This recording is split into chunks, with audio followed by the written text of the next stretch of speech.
Nah, skrip ini tuh agak berbeda dengan storyboard. Ya, kalau skrip seperti Anda tulis. Nah, storyboard ini biasanya kan terkait dengan misalnya angle dari atau sudut dari tampilan yang ingin Anda kehendaki. Misalnya dia mau tampilannya mau high angle atau yang low gitu. Misalnya begini, kalian tadi ngomong tentang hutan. Hutan itu kan bisa dilihat dari mau dari atas juga bisa gitu. Misalnya kayak pakai drone. Atau dia mau dilihat dari bawah justru. Jadi melihat kameranya atau visualnya itu dari ground terus dilihat ke atas. Nah, itu tuh ditaruhnya di yang namanya storyboard untuk melengkapi yang namanya skrip tadi. Coba deh, saya tampilin skripnya lagi dong. Saya kasih contoh.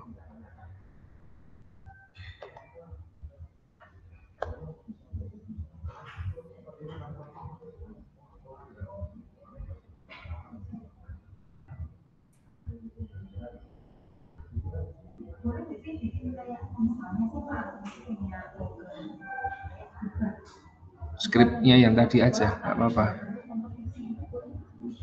Angelin yang punya kalian kayaknya, dan Mbak Tata. Sebentar Pak, lagi cari. Siap, mantap.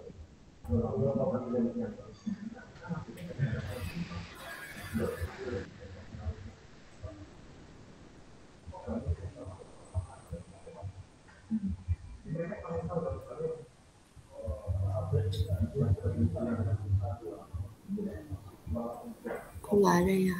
Bentar Pak. Yang tadi itu siapa yang nge-share? Saya, tapi pas mau di share screen nggak muncul dia.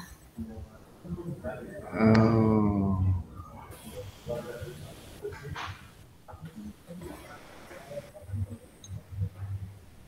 Ya oke. Kalau kesulitan nggak apa-apa supaya bisa jadi misalnya kalian tadi pertama kali kan skripnya misalnya ngomong tentang ini kan tentang kerusakan gitu ya, tentang kerusakan hutan misalnya. Dan ini tidak harus selalu yang dimunculkan tidak harus selalu masalah. Bisa aja juga berdasarkan wah ini sudah.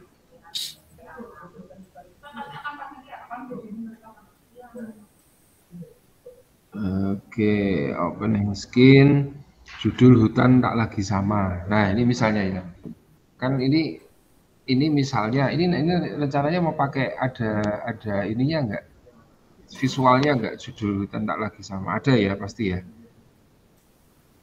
Ada Pak. Ada. Nah dalam bayangan kalian visualnya ketika ada judul itu muncul gitu ya.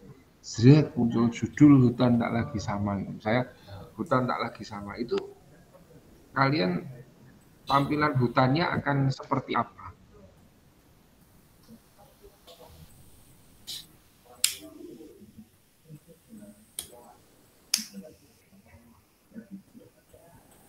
Tampilan visual hutannya akan seperti apa? Nggak usah harus video, misalnya foto juga bisa misalnya seperti itu atau supaya sesuatu yang visual. Itu tampilan hutan yang kalian bayangkan itu seperti apa? Apa kalian akan menyoroti dari misalnya nih dari tempat yang agak jauh gitu ya, terus kemudian berjarak dengan hutannya, terus baru kelihatan hutan, itu ada hutan yang masih bagus dan hutan yang gundul misalnya seperti itu. Atau kamu ada di tengah-tengah hutannya sendiri misalnya. Nah ini kan dua visual yang sudah berbeda. Nah storyboard itu membantu kalian untuk melakukan visualisasi itu. Nah visualisasi ini kalian kan belum punya bahannya. Nah tapi kalian bisa cari dari gambaran-gambaran yang sudah ada gitu. Coba saya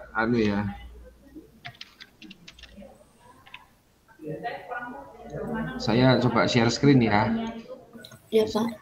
Ditutup dulu supaya kalian bisa membayangkan.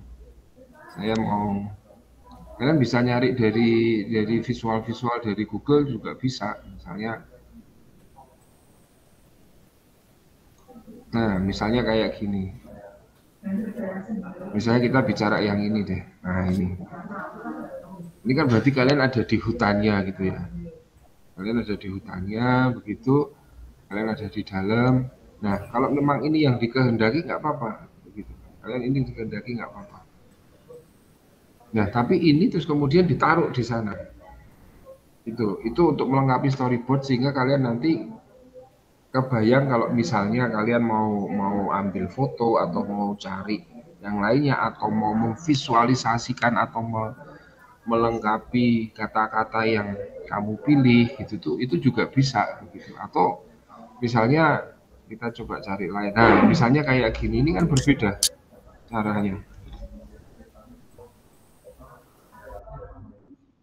Ya kan? Ini caranya berbeda lagi dengan yang tadi. Yang tadi itu insight, kamu betul-betul insight gitu ya. Nah, ini dilihat dari jauh. Misalnya seperti itu.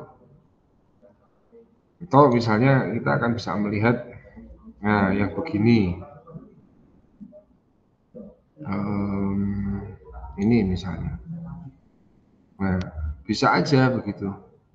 Ini visual pertama yang muncul tentang hutan gitu. Atau mau begini.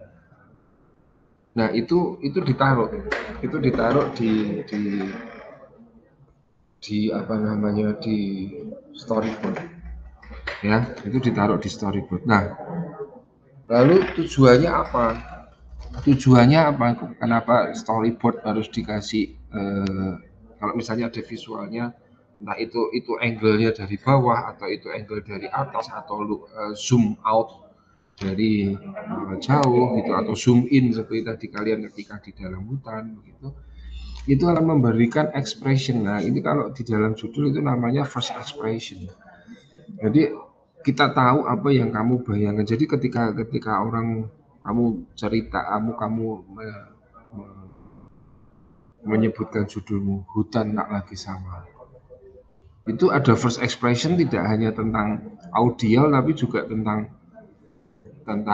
visualnya juga bisa kamu dapetin gitu loh. Yang misalnya dengan ini kan bisa kebayang bahwa ekosistemnya itu semuanya tidak terganggu, masih murni dan segala macam begitu ya. Artinya kebayang bahwa keliaran hutan itu tuh masih terjaga dengan baik. Gitu.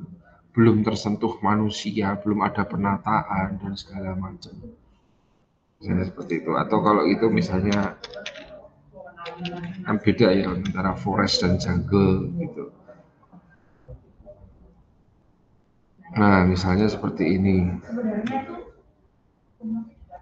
Ini kan memberikan first impression yang first expression yang berbeda begitu. Misalnya bahwa keteraturan itu tidak dilakukan oleh manusia, keteraturan itu dilakukan oleh mereka sendiri.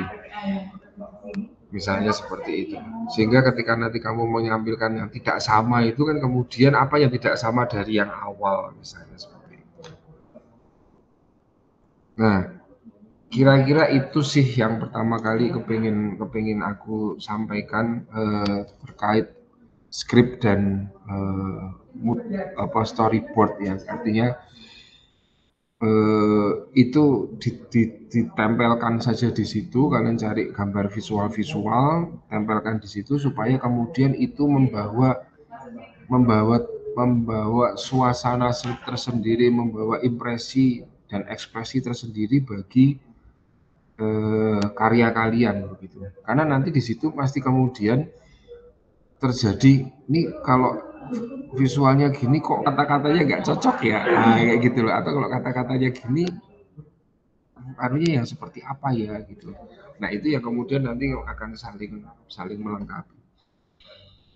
Nah, itu pertama tentang skrip gitu. Nah, skrip itu sendiri sebetulnya ya ada visual script, ada yang text script seperti kalian bilang itu gitu ya. Nah, itu ditambah dengan tadi storyboard. Jadi storyboard itu sebetulnya sudah lebih masuk ke arah teknis. Jadi script itu tentang idenya. Storyboard itu sudah lebih ke arah teknisnya, misalnya pengambilan gambar pakai low angle atau high angle. mau yang vertikal atau yang horizontal. Nah, seperti itu. Itu sudah lebih masuk ke arah sana storyboardnya. Terus yang mau di zoom itu mau di zoom itu apanya? Apakah keseluruhan lanskapnya atau hanya sebagian kecil? Misalnya dari tadi semua forest gitu ya, jungle itu ternyata tuh ada jamur yang kemudian muncul di akar-akar. Nah itu justru yang kamu crop gitu, itu bisa juga gitu. Jadi kelihatan nanti low angle dari bawah begitu. Terus di sini ada akarnya, di sini ada jamur, dipotongkan ke sana, terus kemudian di belakangnya adalah background dari hutannya misalnya. Nah, yang kayak gitu-gitu, misalnya saya coba carikan. Moga-moga ada yang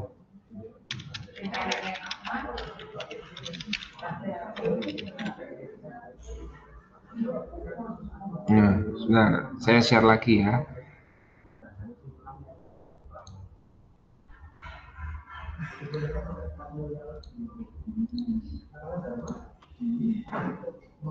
Nah, misalnya begini. Nah, ini kan bisa kayak gini nih. Jret gitu ya. Jadi bisa ditampilkan. Jadi jamur itu kan perintis gitu ya. Artinya dia bisa hidup di mana aja dan jamur itu juga punya keunikan tersendiri tentang bagaimana dia hidup. Nah, seperti itu. Nah, misal kamu bisa menampilkan seperti ini atau bahkan mungkin seperti ini gitu ya. Nah, itu bisa aja bisa dimunculkan. Misalnya misalnya begini.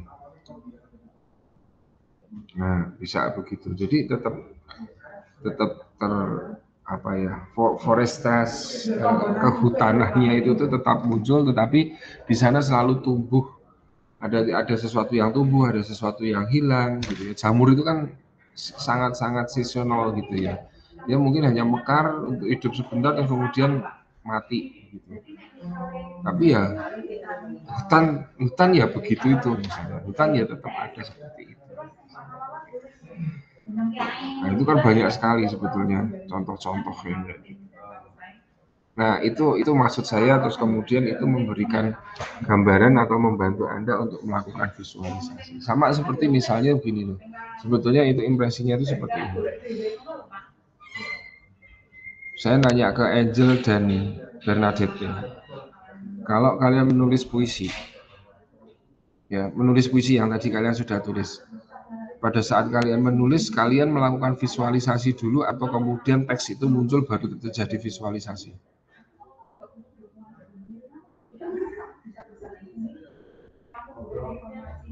Ayo, Bernadette, Angel.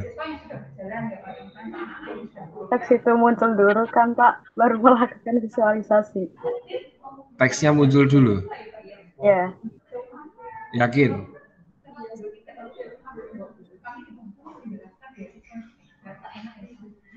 Coba kamu tampilkan puisimu, Angel, yang tadi. Karena ini sebenarnya yang kemarin dibilang sama Pak Altin itu juga proses di dalam kita kan seperti itu. Kalau kamu bisa, nah misalnya kata pertama deh, aku adalah paru-paru dunia. Kata pertama aja deh, ya, aku adalah paru-paru dunia. Apakah itu kamu betul-betul muncul dengan teks itu tanpa sebuah visualisasi?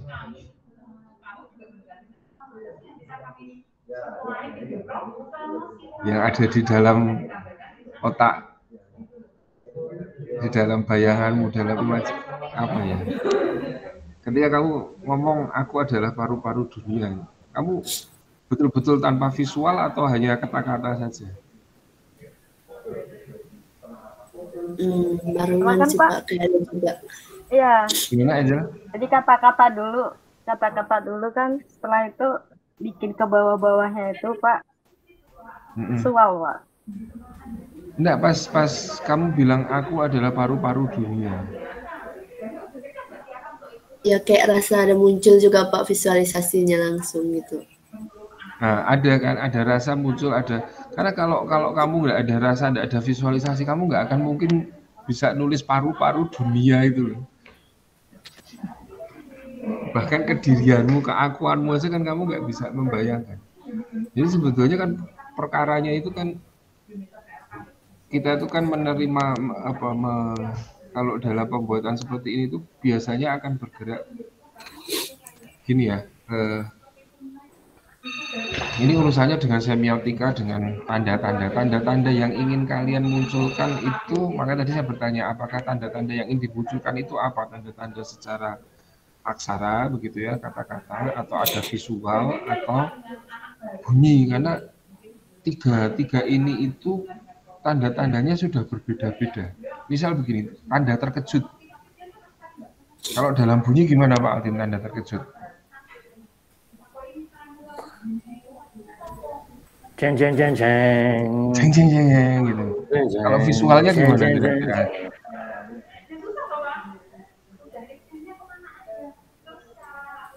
Visualnya Saya atau gimana? Bernadette atau Angelina. Iya, Angel atau Bernadette. Kalau tadi Pak Altin dah ceng ceng ceng ceng ngaget kan gitu. Nah, tanda visualnya gimana? Padahal ketika Pak Altin ngomong jeng jeng jeng jeng gitu, kalau saya boleh nanya Pak Altin ketika Anda bicara jeng jeng jeng jeng gitu, yang terbersit di dalam otak Pak Altin apa? Visual. Visual ya. Visualnya kayak apa Pak Altin?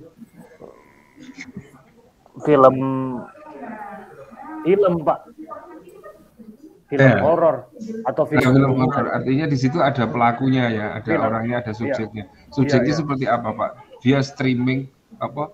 Berteriak, kaget atau hanya melongo atau seperti melongo dan takut. Sebenarnya ini cemas tanpa pembunuhan juga tuh. Saya lalu juga membayangkan bahwa kecemasan yang datang tiba-tiba, ceng tanpa ada ini, itu visualnya gitu. Kayak tatapan kosong tapi dalam perasaan gitu, dalam perasaan dirinya itu divisualkan susah sekali. Nah, itu justru yang sebetulnya harus masuk ke storyboard itu di situ. Jadi ketika bilang aku adalah paru-paru dia, karena ini musikalisasi ini ada 3 tanda ini Pak Altin sableng memang. Ada tiga tanda yang kalian gabungkan menjadi namanya itu tadi musikalisasi puisi tadi. Ada tanda-tanda visual, ada tanda-tanda bunyi dan tanda-tanda linguistik, lingkungannya sendiri, aksaranya begitu loh. Ini tanda-tanda. Sekarang gini, kita bicara aku adalah paru-paru dunia. Paru-paru dunia itu sudah sebuah tanda begitu. Paru-paru kan sesungguhnya secara letterlek kan ada di dalam tubuh kita untuk bernapas begitu. Tapi begitu kamu ngomong paru-paru dunia, ini kan seolah-olah dunia ini sesuatu organ yang hidup. Dan dia punya paru-paru di sini gitu. Berarti kan kalau dia punya paru-paru, dia punya jantung, dia punya ini kan bayangan kita kan seperti itu. Nah, jadi 3 tanda ini tuh harus betul-betul disinkronkan di dalam skrip dan storyboard kalian. Jadi ketika ngomong aku adalah paru-paru dunia. Nah, itu juga termasuk ketika kamu membacanya, intonasinya dan segala macam kan beda. Misalnya aku adalah paru-paru dunia sama bilang aku adalah paru-paru dunia kan beda. Baru intonasi saja sudah berbeda, begitu itu diberi intonasi gambarannya sudah berbeda. Yang tadi dengan adu yang keras aku adalah paru-paru dunia itu kan terwujud menjadi sesuatu yang punya punya kekuatan ya, punya strength gitu, bahwa dan dia membuktikan pada dirinya bahwa ini loh aku, this who I am. Itu kalau dengan membacakan puisinya aku adalah paru-paru dunia. Nah, ini kan beda dengan aku adalah paru-paru dunia. Yang kita bayangkan kan terus jadi kita kayak gitu ya. Nah, ini memang kesablengannya Pak Altin di situ. Jadi sebetulnya bunyi ini ada tanda-tanda, ada tanda bunyi, ada tanda suara, ada tanda di puisi sendiri itu kan puisi itu kan terdiri dari dua aspek sebetulnya. Satu aspek bunyi sendiri, bunyi itu lantunan. Ya kalau di Anuina lantunan, intonasi, penjedaan dan segala macam begitu tentang pembacaan, terus timbre suara kamu mau ini terus mau dibaca dikeraskan atau nah itu kan satunya sendiri adalah tanda di mana menandai frasenya itu. Misalnya hutan tak lagi sama, hutan tak lagi sama, itu kan sudah berbeda cara membacanya saja, melafalkannya saja itu sudah membuat sesuatu yang berbeda. Nah ini yang sebetulnya menurutku itu harus dimunculkan di skrip dan storyboard. Termasuk tadi ini dilantunkannya seperti apa. Nah ini Pak Altin yang betul-betul punya tanda-tanda, misalnya kalau crescendo itu pakai tanda begini, artinya ada pengerasan di sebelah mana. Seperti tanda notasi itu loh Pak, kalau anu kan ada crescendo, di crescendo, terus segala macam. Terus itu atau dikasih tanda naik, bahwa berarti ada penekanan tertentu, begitu. Terus ada penjedaan, aku. Nah, kan adalah paru-paru dunia. Misalnya seperti itu. Nah, itu dituliskan dulu semua skrip dan storyboardnya. Baru setelah itu coba dimainkan bersama-sama. Nanti kalian akan bisa merasakan mana yang nggak cocok. Itu loh, gitu. Jadi itu semua dituliskan dulu.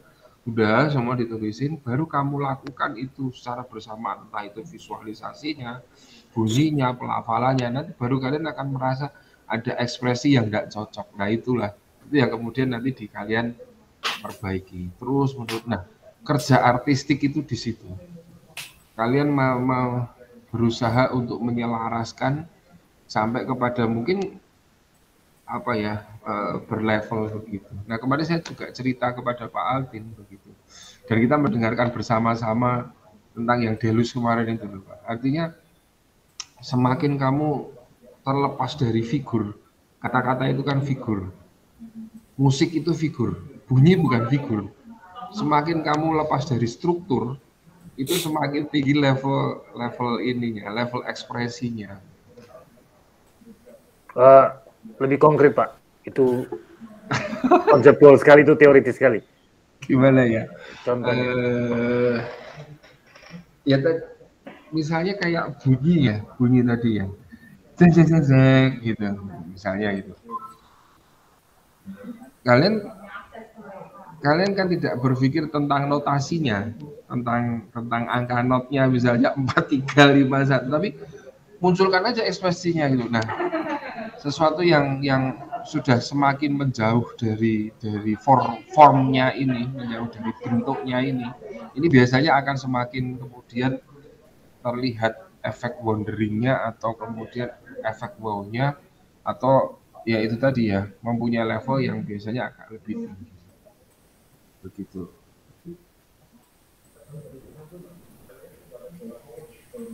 Ya, itu kalau menurut saya seperti itu. Semakin atau misalnya kalau kemarin Pak Altin sih ngomongnya tentang orgasme sebetulnya. Contohnya begitu. Orgasme itu kan sudah tanpa bentuk sebetulnya. Sudah beyond form. Begitu. Ya. Nah, sama di dalam musik, di dalam membuat bunyi, di dalam membuat puisi itu ada fase-fase, ada struktur yang namanya orgasme itu.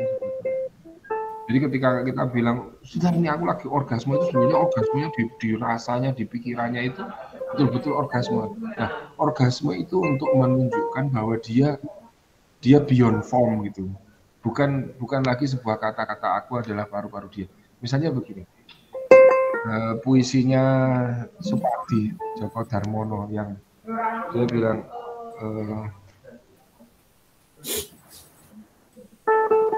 hujan di bulan Juli itu gimana sih, kok lupa aku? YouTube. Bentar ya.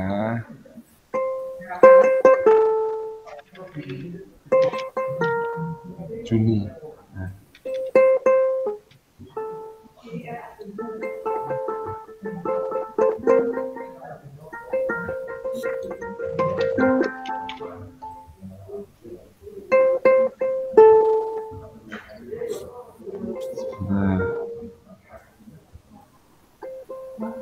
Kok bukan hujan di bulan Juni? Yang satu lagi apa Pak Altin? Aku ingin mencintaimu itu.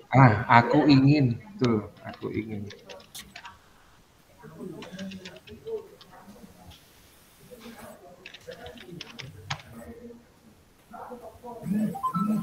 Dia kan di situ ada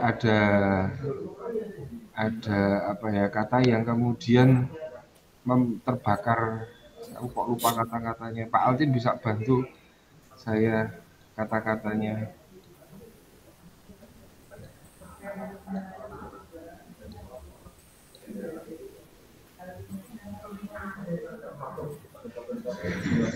Nah, ini misalnya dengan aku ingin mencintaimu dengan sederhana.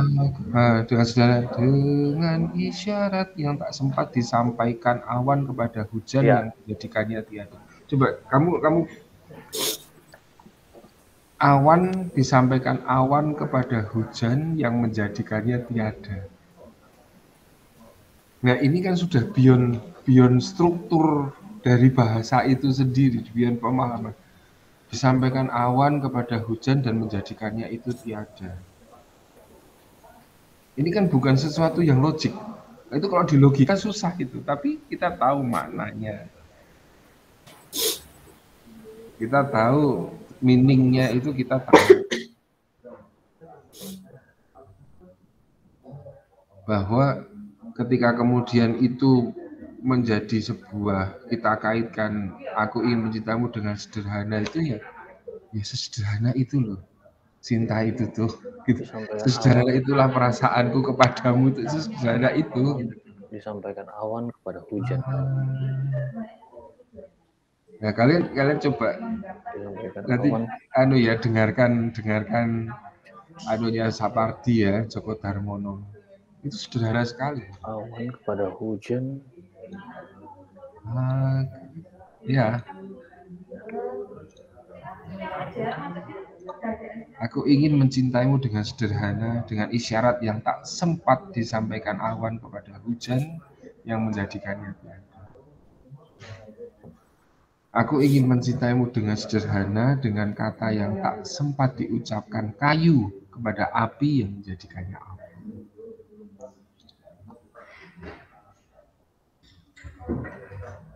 Itu kan kita, nah itu tuh. Tapi betul bahwa betul ini tambahan saja, ini lalu muncul di kepala saya, jadi saya harus katakan. Secara logis itu dibayangkan susah sekali.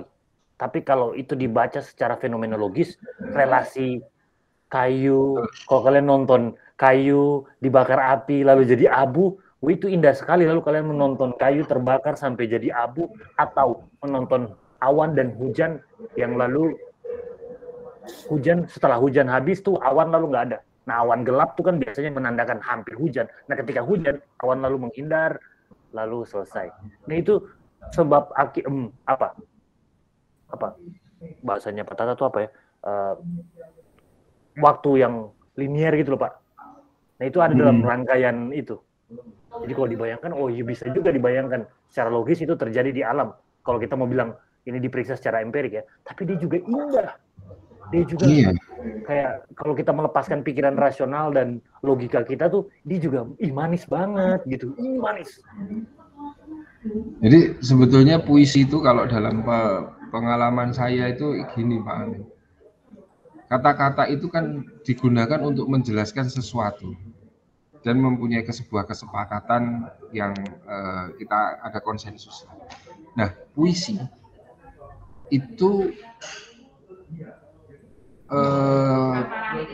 apa istilahnya? Arbitrer ya. Bukan ya arbitrer. Tapi begini, kata-kata itu terbatas. Kata-kata itu sangat terbatas kepada dirinya sendiri, dan kata-kata itu juga membatasi apa yang kemudian dilihat dan kemudian diucapkan. Jadi misalnya kalian bangun tidur gitu ya, bangun tidur terus suasananya itu sangat indah sekali gitu loh, sampai kamu tuh nggak bisa bayangin, tapi kamu bisa ngerasain.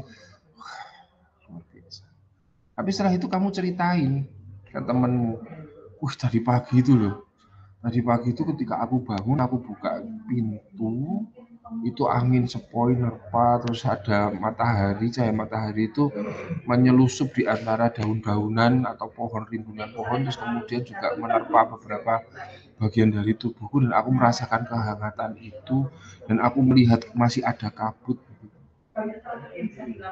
Sebelum kamu mengatakan, membuat itu menjadi kata-kata, rasa itu begitu membuncah. Tetapi begitu kamu itu dibungkus dalam kata-kata, rasa itu mulai hilang. Karena ada logika-logika yang kemudian membuat itu menjadi terstruktur, itu kemudian hilang. Nah, tugas puisi, sajak, syair adalah mengembalikan atau melakukan integral itu tadi. Jadi kalau tadi itu kan turunan ya, derivatif gitu ya, yang terstruktur. Nah, ini kemudian terus diintegrasikan lagi ke sana. Anjir. Tugas sajak, tugas puisi, syair itu adalah mengembalikan itu. Sadis. Jadi yang tadi tereduksi dikayakan kembali, dibikin kaya lagi supaya pengalaman meresapnya tuh lebih sensasional gitu. Iya, nah itu yang dilakukan Sapardi itu.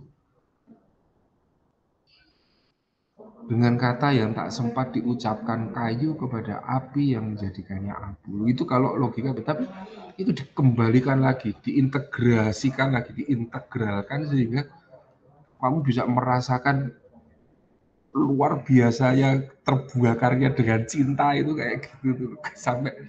Sampai cinta itu bisa membuat tidak hanya terbakar tapi semuanya oke, semuanya selesai. Gitu tuh loh, cinta itu bisa sampai gitu tuh. Sapardi itu pengen ngomong gitu, cinta itu ada gitu tapi akhirnya semuanya selesai sudah gitu tuh.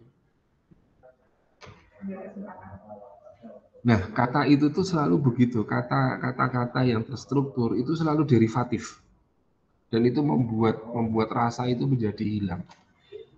Apalagi kalau kamu sudah ngomong itu berterus-terus, kamu ceritakan 1 kali, 2 kali, 3 kali, itu rasanya hilang sama sekali. Apa yang kamu bangun rasakan tadi pagi itu hilang. Nah, itulah cinta. Cinta selalu kalau diungkapkan dengan sebuah struktur, logika-logika yang terstruktur gitu ya pasti rasanya hilang. Makanya kan Pak Altin itu kan selalu nggak pernah menyatakan cinta, karena dia ingin selalu rasanya membuncah. Ya, itu kira-kira tadi ya, itu nah itu bisa kalian rasakan tadi ya. Jadi kalian sudah tulis skrip, kalian ini musikalisasinya dilakukan aja. Nanti kamu akan ngerasa kok ini sampai di mana, ini masih terus kok nggak enak toh. Nah, nggak enak itu kadang-kadang tadi ada struktur-struktur, ada logika derivasi yang bermain. Bongkar itu lagi gitu. Bongkar lagi. Misalnya seperti itu. Sapardi tidak menggunakan kata-kata yang bermajas personifikasi atau apa. Dia betul-betul hanya menyajikan sebuah realita, tapi dia membungkus frasanya dengan asik sekali. Hujan ya dia bilang hujan. Dia tidak mengibaratkan cinta itu saya itu adalah hujan gitu, enggak gitu. Ya dia ceritain bahwa seperti yang dikatakan Pak Altin tadi, tapi dia membuat frasenya itu menjadi sangat nggak sempet loh itu kalau aku mau jadi hujan, itu kan hujan itu kan awan gelap itu terus jadi air, itu kan sebenarnya tinggal turun. Aku tuh nggak sempet loh ngomong, malah udah jatuh gitu tuh loh. Itu semua sudah terjadi sebelum aku sempet ngomong gitu loh. Itu kan sebetulnya yang ditangkap kan momen itunya tuh sebetulnya. Momen itunya, bahkan terbakar itu kan momennya itu gitu loh. Nah, apapun itu menurutku loh ya, apapun itu tentang syair itu adalah momen rasa itu sendiri sebetulnya. Nah, itu yang kemudian apa tadi kenapa itu harus dirasakan bersama ya, momennya itu yang dicari, momen ketemunya itu, momen pasnya itu yang dicari. Mungkin gitu sih Pak Altin. Kalau jadi banyak-banyaklah melihat misalnya Sapardi, Djoko Darmono itu kan juga sudah ada musikalisasinya oleh siapa itu kok saya lupa, cowok cewek itu. Bandanera. Satu lagi. Ananda Badudu bukan? Oh.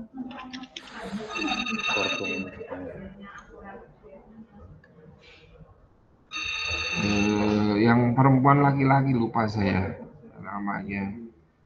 Ari Reda. Ari Reda gitu. Itu ini banyak. Atau kalau kamu ingin melihat yang asik banget, tapi ini padat. Kalau Sapardi ini kan masih agak asik ya, agak menurutku agak jazzy gitu ya. Menurutku sih agak jazzy gitu. Tapi kalau yang padat yang misalnya kalian tipenya orkestrasi gitu, orkestra itu ya yang sedikit tradisional itu Lagaligo misalnya. Itu buset itu Lagaligo itu buset sekali. Saya tidak paham bahasa Bugis, tetapi saya bisa merasakan apa kepadatan apa ya yang ingin disampaikan itu tuh luar biasa sekali. Dia juga cuma cerita seperti orang menceritakan hikayat orang-orang zaman dulu tentang misalnya hikayat siapa gitu. Tapi itu asik sekali. Ya mungkin itu Pak Altin kalau tambahannya. Saya sebenarnya masih bisa ya, itu kan kita masih punya berapa kali pertemuan sih Pak Altin?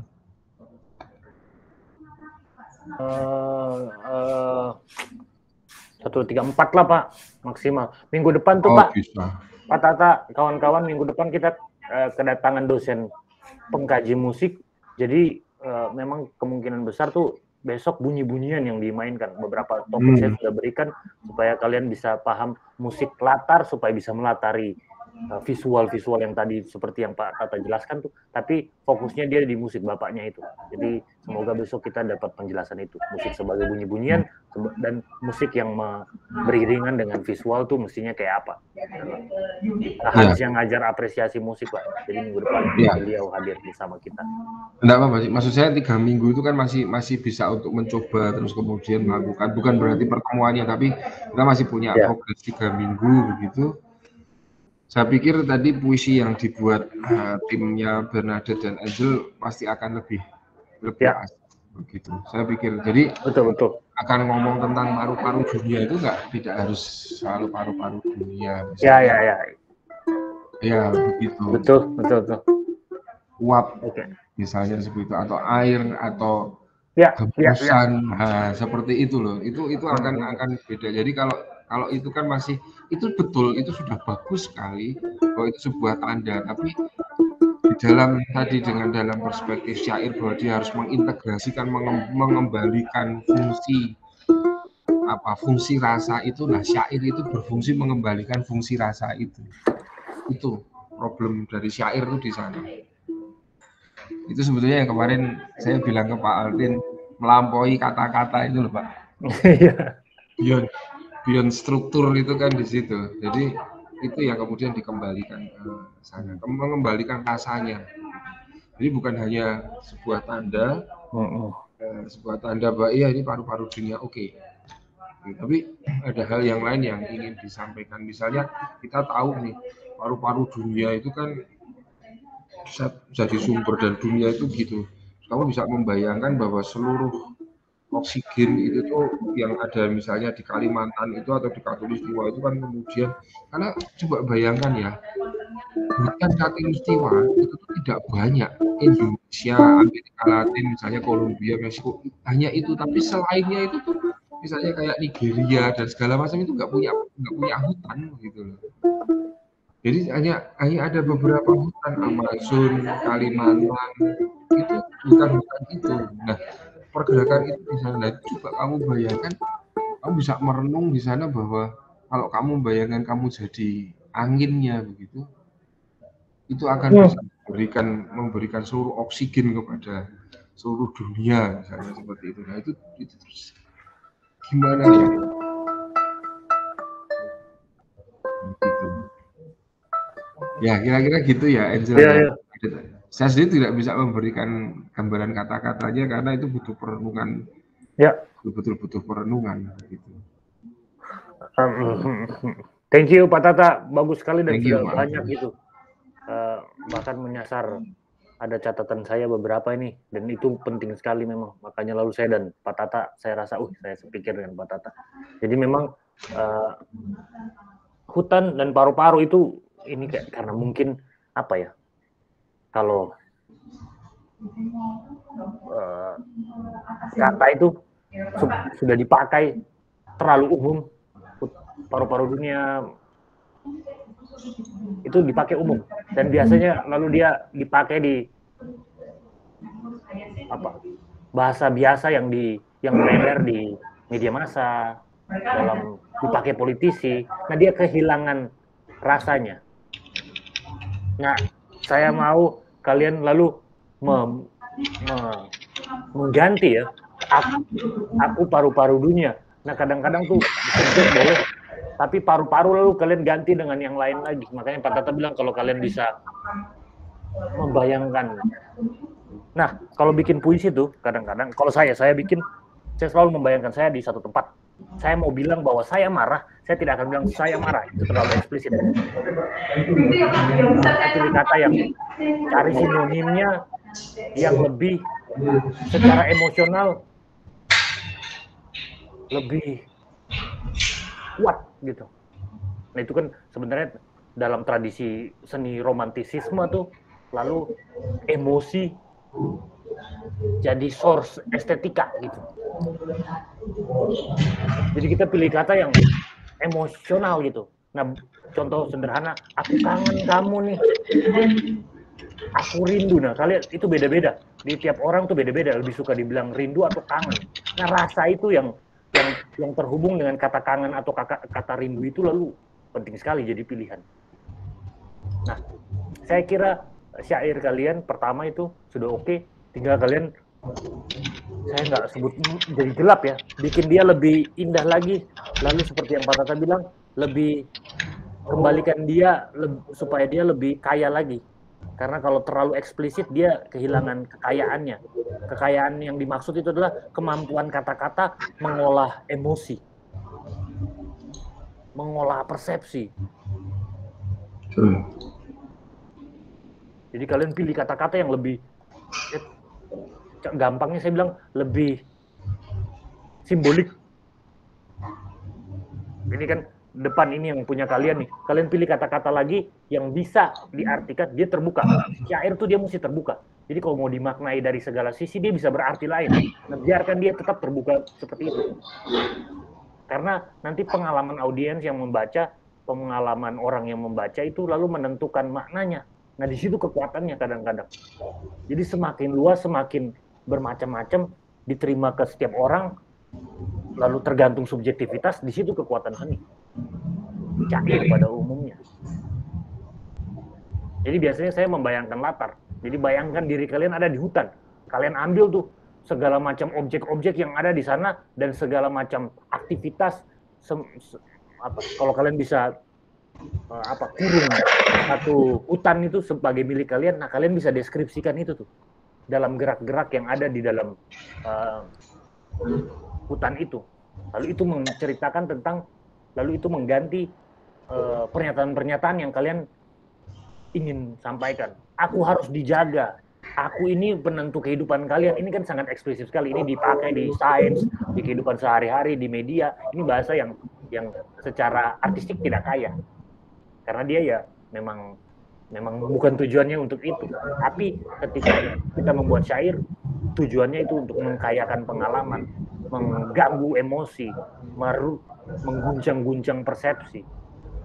Nah, ketika dia sudah kuat, itu kalau kalian tambah lagi dengan bunyi-bunyian itu, jadi kalau pakai frame patata tuh, kita diserang di segala sisi persepsi kita, diserang di kuping, di visual, langsung pusing.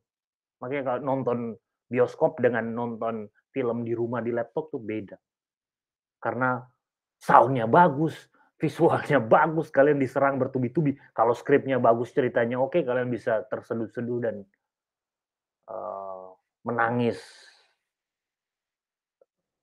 Cry Me a River di dalam itu. Crying a River dalam bioskop itu. Kalian bisa nangis parah karena kalian dikondisikan, persepsi kalian dikondisikan. Nah, syair minimal kalian kuat di situ supaya yang lain tuh saling mendukung. Nah, makanya maksud komponen kolaborasi komponen seni ini supaya tinjuannya banyak gitu loh. Selain uppercut, dia juga ada hook. Bisa jadi tendangan yang pelintir gitu. Kayak Chun-Li lah kalau di Street Fighter itu kan banyak. Jadinya kalian menyerang di setiap sisi.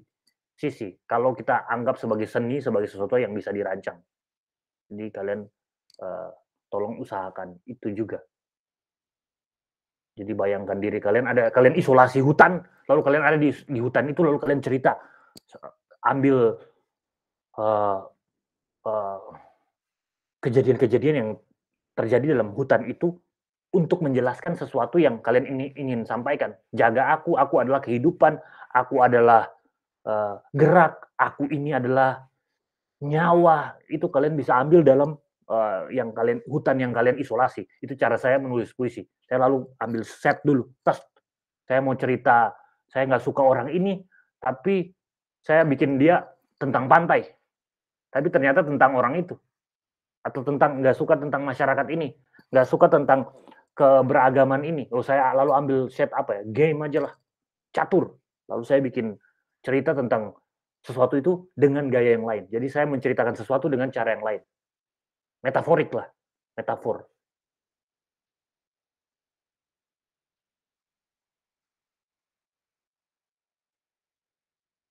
Kayak pernyataan saya suka sekali, Tuhan tidak pernah bermain dadu. Loh, itu keluar dari saintis, dari ilmuwan. Tapi apa yang mau diceritakan dari Tuhan tidak pernah main dadu?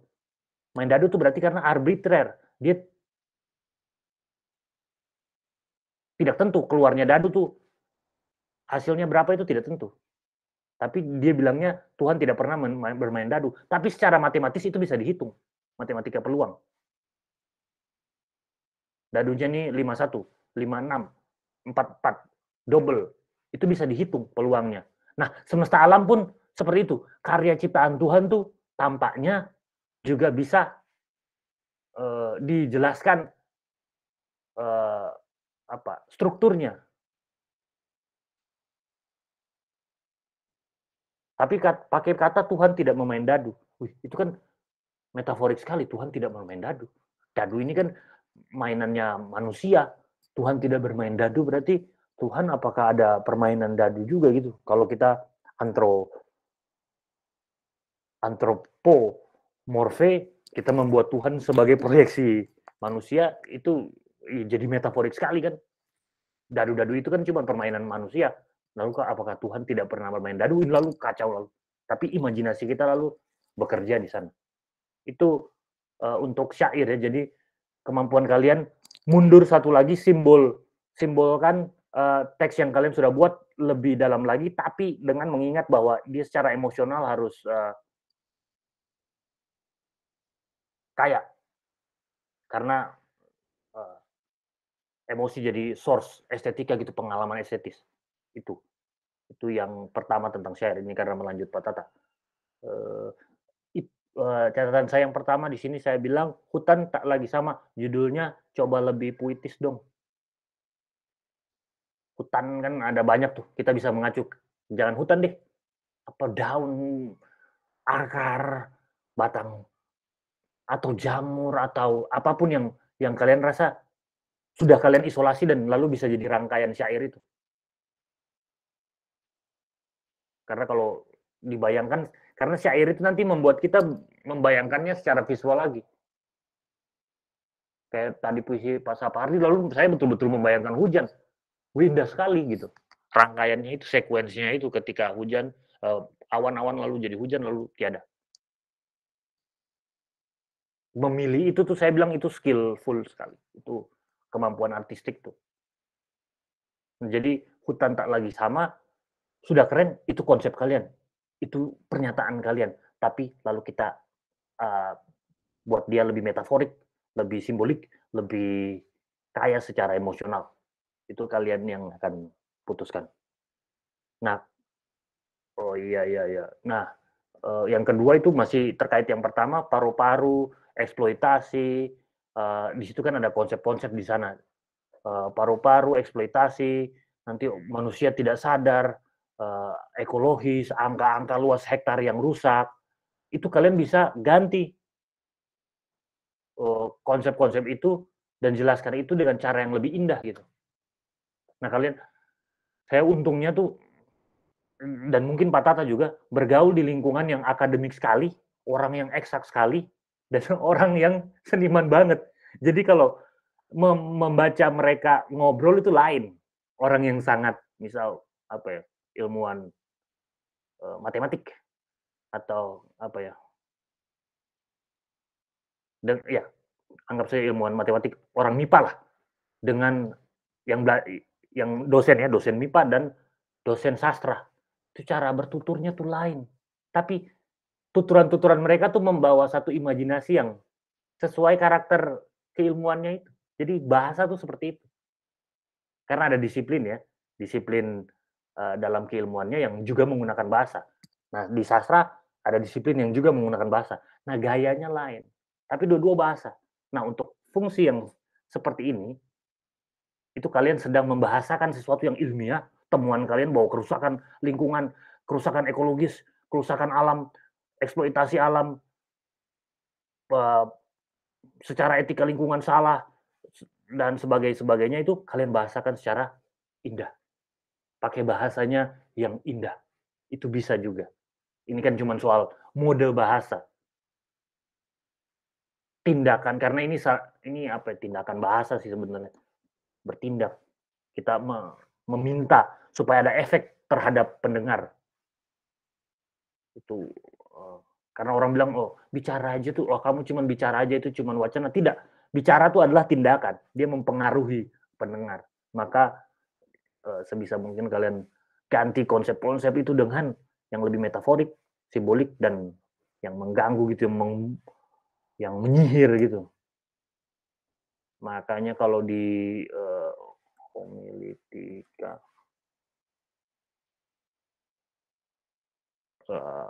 di pendeta-pendeta tuh mereka harus belajar homiletika juga. Itu ilmu tindakan bahasa tuh, cara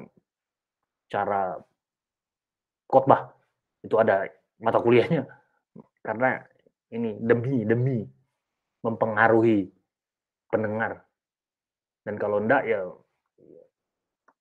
akan kurang efektif gitu, karena target audiensnya kan kita andaikan bahwa siapa saja yang mendengar seluas-luas mungkin, maka kita harus pakai teknik-teknik tertentu.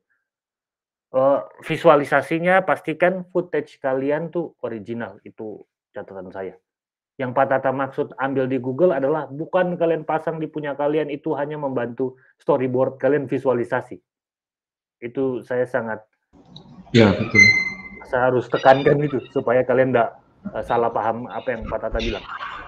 Pak Tata mau kalian juga original dalam ambil footage, karena itu kemampuan kalian menimbang, oh iya nih syairnya ini, berarti visualnya ini. Jadi ambillah footage sebanyak-banyaknya, lalu sesuaikan supaya kalian dapat kesesuaian antara komponen-komponen seni yang kalian buat. Dan bunyi-bunyian, ini bunyi-bunyian nih. Saya ingatkan bahwa kalian boleh tambah ya, additional player, bukan tukang ya, tim produksi ya, siapapun dia yang jago main musik atau jago ambil kamera, tapi kalian yang direct. Saya izinkan itu, tapi kalian yang direct. Ini adalah project kalian, ini kalian direkturnya. Kalian adalah artisan, kalian adalah senimannya. Jadi Pak, tolong itu boleh share dikit yang anu tadi, Pak. Boleh Pak Tata. Saya Silakan, cuma Pak. kepengen menegaskan yang tadi tuh, yang Pak anu. Saya share yang tadi ya, yang boleh silakan Pak Tata. Visualisasi, dan kita mau bahas. Nah ini misalnya ini ya, tadi tentang screen pertama misalnya ini. Nah, ini kan Sapadi Djoko Damono ini kan hujan bulan Juni. Gitu ya. Ini judul ya, tadi kalau misalnya merujuk kepada paru-paru dunia. Gitu. Hujan bulan Juni loh. Kenapa sih kok hujan bulan Juni? Kita udah tahu bahwa bulan Juni itu sebetulnya akhir musim kemarau. Itu bukan akhir musim kemarau, tapi pas panas-panasnya musim kemarau. Nah, kalau ada yang di bulan Juni itu sampai hujan, nah itu pasti hujan yang sesuatu banget gitu. Nah, Pak Sapardi itu cuma kepingin ngomong ini tuh yang aku tekankan itu bukan tentang hujan dan apa, tapi ini sesuatu yang banget deh, yang enggak ini unusual dari ini. Tapi dia membawa itu dalam konteks keseharian kita di ya yang kita alami hujan bulan Juni. Nah, bahkan coba lihat visualisasinya oleh ini sih dalam ini anunya MAN ini Man ini dia bukan gambarin hujan yang datang dari langit gitu ya, tapi justru tanah yang becek karena hujan dan itu dilalui orang. Nah ini yang tadi saya maksud, jadi footage-nya ambil aja gitu, karena itu nanti yang kemudian akan menyelaraskan rasa kalian antara rasa tadi ya, rasa syairnya, rasa bunyi-bunyiannya begitu dengan rasa visualnya begitu. Ini mungkin kalian nggak bisa dengar lagunya ya, tapi kalau kalian bisa dengar lagunya ini asik sekali. Terus kemudian nah itu kemudian terus hilang terus zoom in zoom out. Nah ini terus kemudian di sini ada zoom in lagi, hanya mata saja, bukan tentang orangnya. Berarti kan ini menandakan sesuatu tentang visualisasinya, bahwa tadi ya ketika orang berjalan di tanah becek yang ada hujan, di sana pasti kemudian ada jejak yang kemudian terlihat dan orang watching gitu ya, orang melihat itu rekaman jejak itu kan rekaman loh, tentang memori loh, sebetulnya kan seperti itu. Nah dia cuma menggambarkan ini memorial loh, gitu loh, ini memorable. Nah ini memorable banget dan ini sesuatu banget di saat itu. Nah cuman itu aja sih Pak. Saya kepingin menegaskan tadi tentang bahwa visualisasi gunanya adalah untuk itu. Jadi ketika itu nanti dibawa begitu ya, ada visualisasi, ada syair, itu dalam satu bungkusan yang sangat luar biasa. Ya mungkin itu adik-adik. Oke. Dan Pak Aldi. Thank you, Pak Tata. Nanti silakan dilihat sendiri di hujan bulan Juni itu ya. Saya udah kasih apa namanya linknya.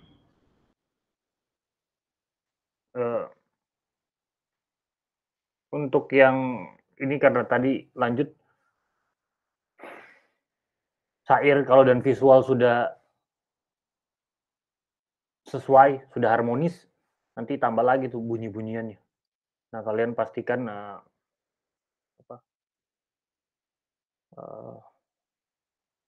pianonya tuh cukup mengekspresikan, jadi dia bukan adalah satu bunyi satu irama yang kalian tidak putuskan secara konseptual. Tidak, kalian sebelum kalian cuman jadi musik latar saja ya jangan juga. Saya harap kalian pastikan bahwa setiap bunyian sesuai dengan visual, sesuai dengan syair.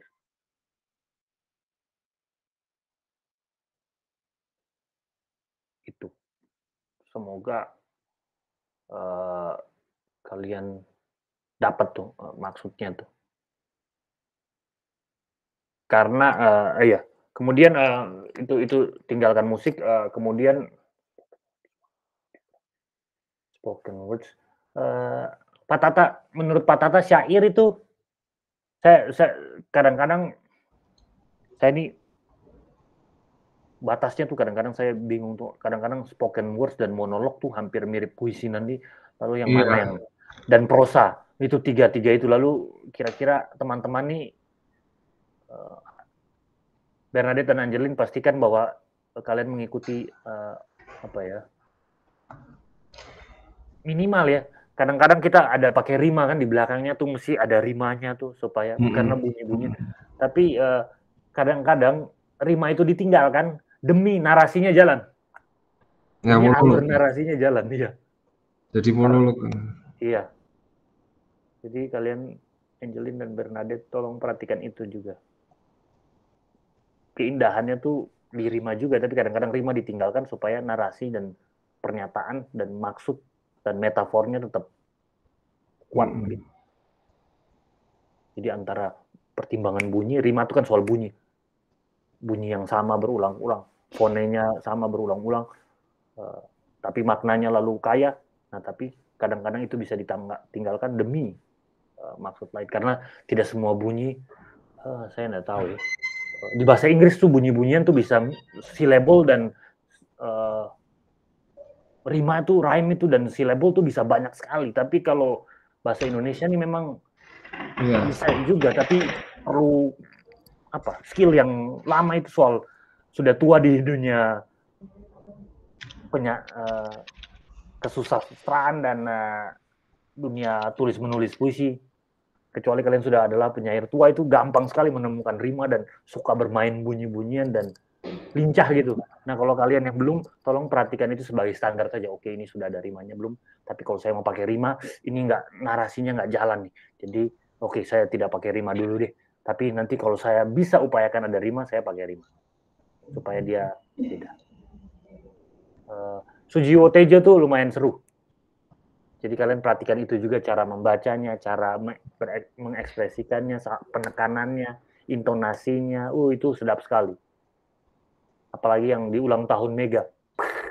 Itu Megawati, kalian cek Sujiwo Tejo pembacaan puisi di ulang tahun Megawati. Itu saya lalu pusing juga di situ. Karena dia sebenarnya kritik orang yang sedang dia rayakan ulang tahunnya, tapi halus. Jadi halus sekali dan bagus sekali. Tapi karena itu puisi, jadinya bisa juga tidak. Ini kan tergantung dia nyampe ke subjek siapa pendengarnya. Tapi bisa juga tidak mengkritik orang yang sedang ulang tahun, atau karena itu elit kan. Padahal itu dia kritik sekali elit. Tapi bisa juga bermaknanya bukan tentang. Tapi saya rasa itu enaknya seniman itu. Loh, kritik tanpa diketahui. Tanpa permintaan pertanggungjawaban. Jadi menulis puisi itu, kalian mau kritik kalau pakai puisi itu kayak saya kira aman deh. Tidak akan dikenakan UU ITE dan sebagainya. Karena ini artistik, metaforik, simbolik. Dia memainkan tanda yang banyak. Itu cair. Terakhir saya kira memang ini ini nanti kalau kalian sudah ada mentahnya, footage-nya tuh kalian perbanyak saja. Lalu ini Pak Tata sebenarnya yang punya perspektif untuk angle yang bagus tuh. Pak Tata selalu punya imajinasi tentang itu. Nah, saya tuh agak-agak mandek mau maju, tapi waduh, pikiran saya cuma di sini. Karena kaku kan, saya belajar berpikir tuh sangat formalistik. Jadi memang selalu Pak Tata selalu punya imajinasi yang bagus-bagus gitu untuk kalian. Jadi untuk mengatasi itu, tolong perhatikan tutorial-tutorial 101 dari cara buat angle-angle kamera yang bagus supaya video kalian tuh sinematik juga. Itu di YouTube ada beberapa, nanti coba saya lihat yang bagus-bagus, lalu saya kirim ke Ikhlas juga sebagai link untuk referensi kalian. Itu sih, teman-teman. Pak Altin, tadi saya teringat tadi ketika Pak Altin ngomong rima tadi itu. Jadi dulu itu seorang Wolfgang Goethe itu kan seorang saintis. Dia itu ngomong tentang, misalnya ngomong tentang adaptasi, ngomong tentang dia biologis, dia klasifikasinya biologis kategorinya, dan dia ngomong itu tuh dengan syair loh, dengan puisi, dan itu bagus banget. Aku sampai terheran-heran dia bisa gitu. Dan yang memang betul, rima yang dipunyai oleh bahasa Inggris itu aneh. Misalnya karena apa yang diucapkan itu bukan seperti apa aksaranya yang dibaca. Jadi misalnya gini, who the moment when so high, thou art hidden from mine eye, gitu kan, high, gitu. Ya. Karena tulisannya beda, high dan I gitu, tapi Ya. di lafalnya Ini itu kan fontnya ya betul. I gitu tuh. Itu yang yet my sources to will knows gitu ya, that I am love this too that shows. Padahal itu kan beda ya. Ya itu. Nah, itu kalau Pak Altin tertarik itu ada si Wolfgang Goethe itu banyak dia menulis, dia penelitian tentang biologi, tentang adaptasi dan segala macam, dan itu dituliskan dalam diterjemahkan dalam puisi Wolfgang Goethe. Gitu. Saya waktu itu punya buku kumpulan puisinya Wolfgang Goethe, tapi kok hilang ya? Cari. Di YouTube banyak sekali Pak. Betul. Dan rimanya. Jadi memang dia terkenal untuk rima ya. Betul. Dan yang lebih mengasihkan adalah dia itu adalah penggambaran tentang apa yang dia teliti dengan kacamata biologi gitu. Sebetulnya itu yang asik. Jadi ya kalau sudah beyond ini ya gitu ya. Jadi syair itu tadi ya mengintegralkan kembali itu menjadi tujuan syair, tujuan puisi itu kan, sajak itu kan begitu menghadirkan kembali perasaan rasa itu sendiri. Itu yang luar biasa di syair. Ya. Gitu. Pak Tata, thank you Pak Tata. Saya sudah record ini untuk teman-teman lain menonton kembali lagi, lalu kalian bayangkan bedah Pak Tata terhadap karya Angeline dan Bernadette ini, kalian pakai kerangka pikir itu untuk bedah punya kalian. Ini cuma ganti objek saja. Oke, itu karya Angeline dan Bernadette. Kalau diaplikasikan apa yang disampaikan Pak Tata ke karya seni saya, kami, kelompok kita, itu gimana ya? Nah itu makanya saya nanti akan upload video recording ini supaya kalian bisa lihat. Nah kawan-kawan semua, karena sudah 2 jam, jadi saya... Serius? Iya 10:08. Kalau ngomong gini tuh asik banget deh pokoknya. Memang. Ngomong kayak gini pokoknya jangan terbatas dengan mata pelajaran deh. Serius itu menghambat betul. Jadi Renal dan kawan-kawan, begini, kalian mau nggak satu lagi? Dibedah satu karya lagi? Atau kalian harap ini video diupload saja lalu kalian aplikasikan di karya kalian? Karena minggu depan kita mungkin kedatangan kuliah tamu dari ini pengkaji musik, dosen apresiasi seni musik, jadi supaya kalian kuat di bunyi-bunyian. Karena syair dan visual, tenang ada Pak Tata, bunyi-bunyian nih saya butuh masukan dari orang yang S1-nya musik dan S2-nya pengkajian musik. Jadi akan lebih kaya tuh. Minggu depan kita soal bunyi-bunyian aja. Sambil kalian tetap produksi ya. Ingat, ini tetap jalan. Silakan pakai kerangka pikir yang Pak Tata sudah sampaikan di karya kalian masing-masing. Apakah kalian mau satu karya lagi kita bedah? Atau saya upload saja recordnya untuk kalian pakai kerangka pikir Pak Tata dalam membedah karya seni punya kalian. Atau kalau itu bisa kami bisa melihat dulu begitu ya, saya dan Pak Altin maksud saya kami terus kami mendiskusikan satu persatu dari tempat kalian, dan nanti ini akan lebih enak untuk diutarakan. Begitu. Ya. Oh ya, teman-teman itu mau kirim storyboardnya saja Pak Tata atau dengan proposal, atau mereka kita suruh rekam video untuk menjelaskannya lalu kita tinggal nonton YouTube-nya lalu kita beri catatan. Saya ngikut aja sih Pak, tapi maksudnya kalau Anu juga baca dari proposal sama skrip kan ini kan tadi sekalian melengkapin storyboardnya toh, nah maksud itu sekalian dilengkapi terus habis itu dikirim ke kita, nanti kita diskusi. Baik. Oke, gitu. Kawan-kawan, saya dan Pak Tata mohon satu hal lagi, tolong kalian upload proposal dan storyboard kalian di Google Drive. Karena kemarin kalian upload dokumen ya di Ikhlas ternyata. Jadi Pak Tata belum bisa akses. Nah, saya minta kalian bisa taruh di Google Drive, lalu kirim ke WA Group. Saya dan Pak Tata akan komentar di sana. Jadi grup kita, kalau kelas ini selesai, kita nanti kalian tinggal upload proposal storyboard, kita komentar di sana, kita diskusinya di sana. Berlanjutnya tuh sewaktu-waktu di saat saya dan Pak Tata senggang, kami langsung baca dan lihat lalu komentar. Bagaimana? Bukan bagaimana, tolong itu buat ya. Setuju?